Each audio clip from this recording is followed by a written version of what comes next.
Shalom, shalom frères et sœurs en Christ et bienvenue à la Rhapsodie du vendredi 17 décembre 2021. Rhapsodie écrite par le pasteur Chris Oyakilome et la lecture vous est offerte par les vérités de l'évangile. Le thème d'aujourd'hui est marcher dans la justice. Et le verset est de Luc 1, verset 74 à 75 qui dit: de nous permettre, après que nous serions libérés de la main de nos ennemis, de le servir sans crainte, en marchant devant lui dans la sainteté et dans la justice tous les jours de notre vie. Alléluia, fin du verset. Le pasteur Christ dit: certains chrétiens disent qu'ils veulent manifester la gloire de Dieu dans leur vie, mais ils ne vivent pas comme il faut. Mais le christianisme est un appel à la justice. La justice est un don. Mais vous devez travailler à votre salut avec pieuse révérence. Philippiens 2, verset 12. Vous devez vivre la vie d'une personne juste. Cela s'appelle vivre intègre. La vie en Christ en vous doit être vécue en conséquence et la parole de Dieu est votre lumière. Jésus a dit: si vous m'aimez, gardez mes commandements. Jean 14, verset 15 dit: la preuve de votre amour pour lui est de pratiquer sa parole. C'est de manifester son amour, son caractère, sa vie et sa nature en vous, sa droiture en vous. Cela rend non seulement la vie de justice possible, mais aussi facile. Vous pouvez lui être agréable tous les jours sans avoir à lutter. Tout ce que vous avez à faire, c'est de vivre la parole. Faites tout ce que vous faites en vous appuyant sur la parole de Dieu et marchez dans l'amour. Alors vous verrez sa gloire se manifester dans votre vie de façon inimaginable. La vie chrétienne est une vie de gloire chaque jour. Il s'agit de vivre sa justice même dans les choses simples telles que vos décisions quotidiennes, vos conversations, vos relations avec les autres, etc. Vous avez été appelés pour la liberté afin de vivre vertueusement pour le Seigneur. La Bible dit dans Romains 6, verset 14, « car le péché n'aura point de pouvoir sur vous. » Vous avez la nature et l'amour et de la justice. Vous pouvez vivre au-dessus du péché.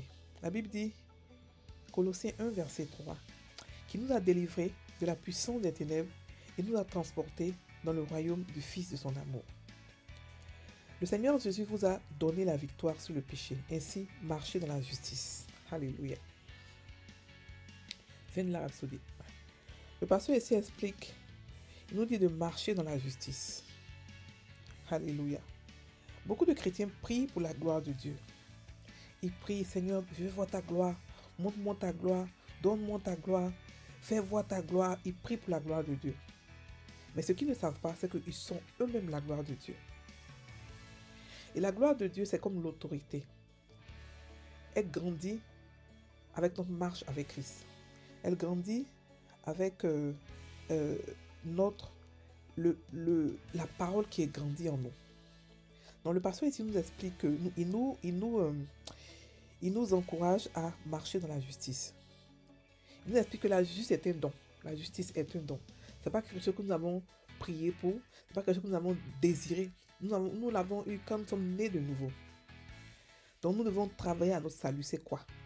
C'est devenir mature. Chercher à devenir mature en Christ. Dieu ne peut pas travailler avec des bébés en Christ. La Bible dit que le prince, l'héritier, tant qu'il est encore enfant, dans la maison de son père, il est considéré comme un esclave. Parce que des gens encore sont là pour le guider, pour l'aider, pour le gérer. Et Dieu veut que nous grandissions. Comment grandir? Dans sa parole. On explique ici plusieurs fois que la parole de Dieu est très importante. La prière est vraie, est très importante. Mais la parole de Dieu, c'est-à-dire que la prière doublée de la parole de Dieu est encore plus puissante. Alléluia. Donc il faudrait que chaque chrétien puisse se faire un objectif de devenir la parole, comme ce que la parole nous dit. Nous sommes la parole, nous sommes nés de la parole. Donc nous devons devenir la parole comment? En l'étudiant, en la méditant. Alléluia. Donc Et le pasteur dit que Jésus a dit, si vous m'aimez, gardez mes commandements.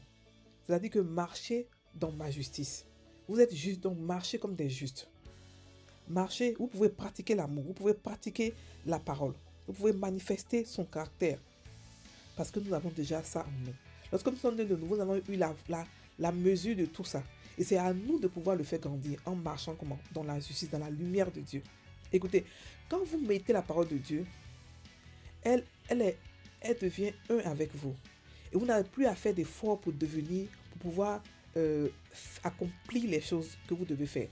Vous marchez dans la rue, dans le chemin que Dieu a tracé pour vous de manière naturelle, sans faire beaucoup d'efforts. C'est pour ça qu'il a dit à Josué de mettre sa parole jour et nuit. Jour et nuit. Parce que lorsqu'on la médite jour et nuit, elle nous force, pas qu'elle nous force, mais on fait sa parole de manière naturelle. Alléluia. Donc on peut être agréable à Dieu tous les jours, sans avoir à lutter, en s'appuyant sur la parole. Et c'est comme ça que nous allons voir la gloire de Dieu se manifester sur nous.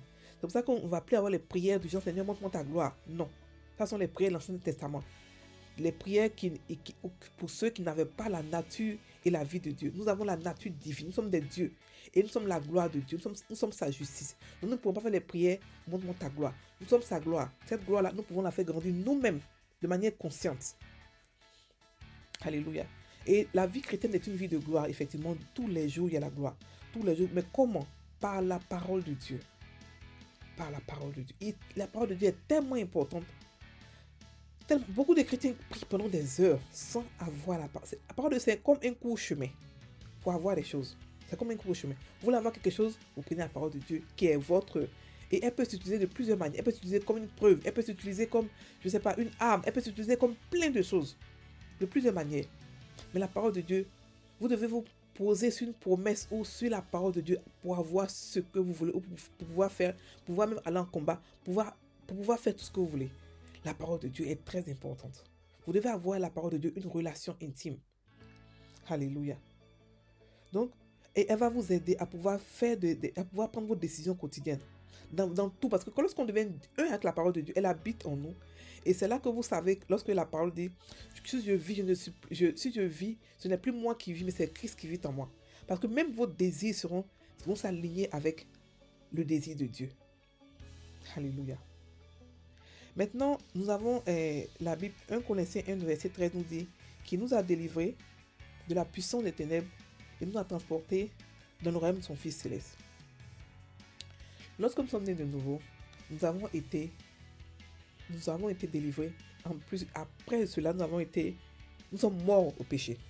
Donc, le péché n'a point de pouvoir sur nous.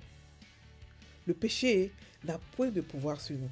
Celui qui a des soucis de cigarette ou des soucis de je ne sais quoi, c'est pas n'importe quelle addiction, il prend la parole de Dieu, il la médite. L'addiction va disparaître.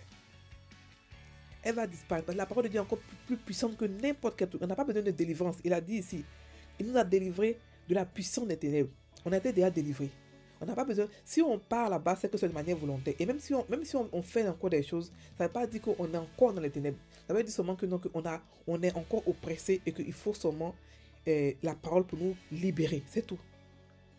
Frères et sœurs, la parole est tellement efficace. Beaucoup d'entre nous ont été brisés lorsque nous avons grandi, étant enfants. Beaucoup d'entre nous ne comprennent pas l'amour de Dieu, ne comprennent pas ont été brisés par plein de choses. La parole restaure tout. Elle restaure les cœurs. Elle restaure la vie. Elle restaure tout en vous. Elle restaure la santé. Elle restaure tout. Il n'y a rien qui ne soit caché devant la parole de Dieu. Utilisez-la tous les jours pour bâtir votre vie, pour transformer votre vie, pour être dans le chemin que Dieu vous a donné à faire. Alléluia. On va maintenant prendre la prière. Père affectueux, merci pour ton amour et pour le don de la justice. Merci pour la bénédiction d'être assis avec Christ dans la puissance, la gloire et la majesté. Avec la domination sur Satan et les cohortes des ténèbres. Je refuse d'être sous l'influence et le contrôle de l'obscurité.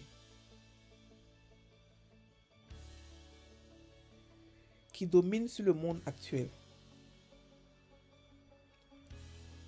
Je ne me conforme pas à ce monde, car je suis continuellement transformé par le renouvellement de mon intelligence à travers ta parole. Au nom de Jésus. Amen. Frères et sœurs en Christ, passez une très bonne journée. Soyez bénis.